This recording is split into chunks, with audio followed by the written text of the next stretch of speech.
Daddy full கோல்டின் தானே சப்ஸ்கிரைபருக்கு portal மீன் அமுச்சிட்டிங்களா இல்லையா? இல்லையாடா செல்லம், இனிமேல் தான்டா பண்ணணும் கொரியரு. நம்ம வின்னான சப்ஸ்கிரைபரும் நமக்கு மெசேஜ் பண்ணிட்டாங்க பாரு வாட்ஸ்அப்பில். ஓகே ஃப்ரெண்ட்ஸ், வின்னான சப்ஸ்கிரைபருக்கு மீன் பிடிச்சிடலாமா? இது உள்ள தான் ஃபுல் கோல்டு கப்பீஸ் இருக்குது. நைட்டில் பிடிச்சிட்ருக்கேன், காலைல ஒரு கொரியர் பண்ணோம்.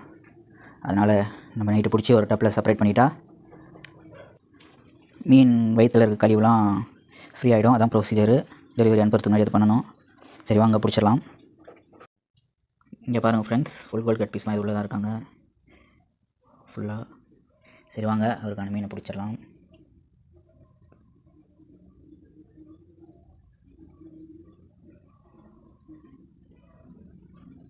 எல்லாம் ஓடுறாங்க. கொஞ்சம் சைஸாக இருக்க மீனாக பிடிச்சி அவருக்கு கொடுக்கலான்ட்டு. இங்கே பாருங்க, ஃபுல் கோல்டு. அப்படியே நம்ம இந்த டப்பில் விட்டுலாம். ஃபீமேல்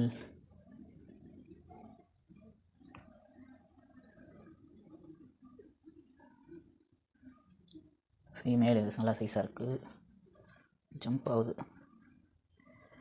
இங்கே பாருங்கள், நல்லா கோல்டு, இது தகன்னு கோல்டு ஷேட் அடிக்குது பாருங்கள். பிடிச்சி இது உள்ள விட்டுலாம். ஓகே ஃப்ரெண்ட்ஸ், நாளைக்கு காலையில் பேக் பண்ணுற வீடியோ பார்க்கலாம். ஓகே ஃப்ரெண்ட்ஸ், வீடியோ ரொம்ப லென்த்தாக போகுது. அதனால் பார்ட் 2 வீடியோ அடுத்த வீடியோவில் வரும். நம்ம சேனலில் புதுசாக பார்க்குறீங்கன்னா மறக்காமல் சப்ஸ்கிரைப் பண்ணி அந்த பெல் ஐக்கானை கிளிக் பண்ணிக்கங்க. பார்ட் 2ல் பீட்டா கிவ்அவே வீடியோக்கான அனௌன்ஸ்மெண்ட் வரும். மறக்காமல் சப்ஸ்கிரைப் பண்ணிங்க ஃப்ரெண்ட்ஸ். அடுத்த வீடியோவில் பார்க்கலாம்.